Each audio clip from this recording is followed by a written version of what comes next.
Good morning, everyone. I'm going to be telling you why my $60,000 a year salary job led me to suicidal thoughts, and give you 5 tips on how you can take back control of your life and choose to live without selling your soul.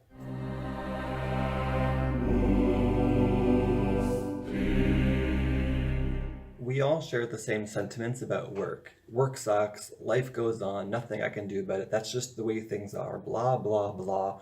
And if you've ever worked in a call center job or office job or corporate setting type job, especially if you're a natural born artist like myself who feels like you're meant for bigger, better things in this world, as most of us are, then you know that you cannot put a creative person in a cage for that many years and expect them to not lose their mind. So let's dive right in.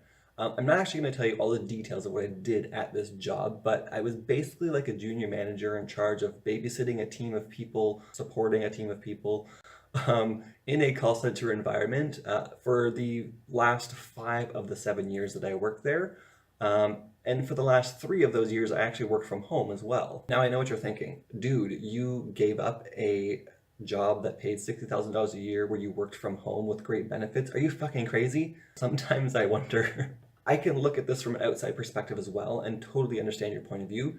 That was a huge, bold move that I made. So before I get into my 5 tips on how you can take back control of your life, let me just give you a few takeaway points about the job. Then you can go ahead and judge me all you want. More money each year was not making me any happier. Material possessions became nothing more than short-term mood boosters. The stress got more and more intense each year and manifested into health problems that significantly decreased my enjoyment of life. Scheduling. Don't even get me started on scheduling and how unfair that was in this place. The work-life balance at this place was complete and utter bullshit, no matter how important they said it was. As management continued to change and I got passed around from manager to manager in the last few years, I ended up being managed by people that I trained as new hires while I was still in the same position I was in when I trained them.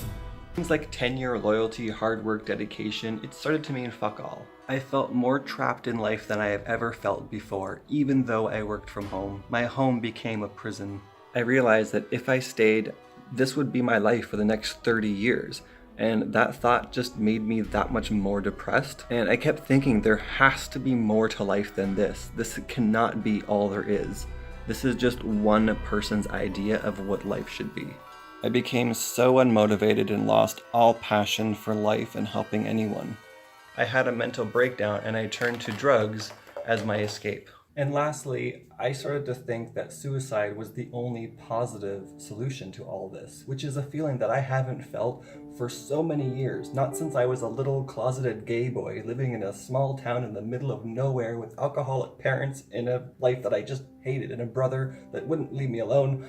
It was just terrible. I just never ever wanted to feel that way again. And somehow, after getting all of these things that I thought was supposed to make us happy in life, education, a good job, steady income, your own apartment, all these things that I thought was supposed to make me happy, was just making me more miserable than I had ever been in my life. So I quit. Now I know what you're thinking. How on earth did you do that when you were literally at rock bottom? Well, while this is not a comprehensive list, here are my 5 tips on how you can choose life over the slow, painful death following the psychological torture that is corporate jobs. First things first, you must create a budget. I don't know how to express how important this is, but you need to find out where you're spending all your money and then really start to take control of this. I mean, just understand your spending habits and make some changes so that you're not spending your money and throwing it away. Most people just throw all their money away. And this process could take a few months, so you have to be patient. Do you ever wonder why you're living paycheck to paycheck, or no matter how many raises you get or which job you have, you're still going paycheck to paycheck, living for the weekend, living for payday so you can go out and get shit-faced just to forget all of your stresses in the world? It's because money doesn't actually make you happy, and you think that it does. But money can be used as a tool to help make your life better, but that's not going to happen until you take control of your budget and know where your money is going. Until you can take control of your budget, you'll never be free from the corporate trap, and money will always be controlling your life. Now, this isn't something that I just realized and started to do before I quit my job. I've always been good with my money. I've always been good with budgeting. I moved to Toronto when I was 20 years old. I moved out of the house when I was 16 years old. So I've always been very smart and budget conscious. I went to film school. I paid $25,000 in student loans before I was 30. Based on a budget that I created and a system that I created to pay off that budget. Now, I did spend many years just having a laugh and going out and drinking and partying, like that. Everyone does it. You have to go through that phase. But like when I was around 25, I started to think to myself, holy crap, I'm working at jobs with people that are in their 30s, 40s, even 50s in some cases, who still have all kinds of student loan debt because they just didn't pay it off. And now they've got, $10,000, $20,000 of interest on top of their loan. So they're basically screwed for life because they didn't take charge of their budget. And it's making them insanely miserable. And they'll never get out of this corporate trap because they just have no choice. They have so much debt, it basically cripples their entire life. And I did not want to be them. Debt sucks balls. Unless, of course, you enjoy sucking balls, in which case debt is just like being financially raped over and over and over again. If you're interested in knowing a little bit more about how I budget my life and how I got myself out of debt, leave some comments below and I will possibly do another video that's specifically on that, because I think that it could definitely work for anybody if they just make a plan and stick to it. Number 2. And this is probably one of the most important things that I have to say here. And this is, you have to change your perspective on the job industry because it's just that. It's an industry. It's a system of control. Once you see that, you'll realize that you're not actually in control of your life. You wake up every day, you're on autopilot, you just put yourself through hell going to jobs you hate just to make a few bucks to barely scrape by. And that's the society that we live in. That's the system that's in place, that's been in place for a century. It's crazy that we still live this way. And why do you think that is? Because if the people have no real freedom, then the people with all the power above us can keep doing whatever the fuck they want, and we have nothing, we have no control over that. Because all we're doing is just trying to pay the bills every single month. Even your employer controls your life. They control how much money you make. They control when you work, when you eat, when you're allowed to go to the bathroom sometimes, what you wear. But you can take back that control and you can fire your employer, aka quit. After all, it was you who sat in that interview for 3 hours convincing them to hire you and pay you money, not the other way around. So in essence, you hired them to be your employer. I mean, you could just as easily have turned the job down and gone somewhere else. So with that mindset, you're taking back control of the situation.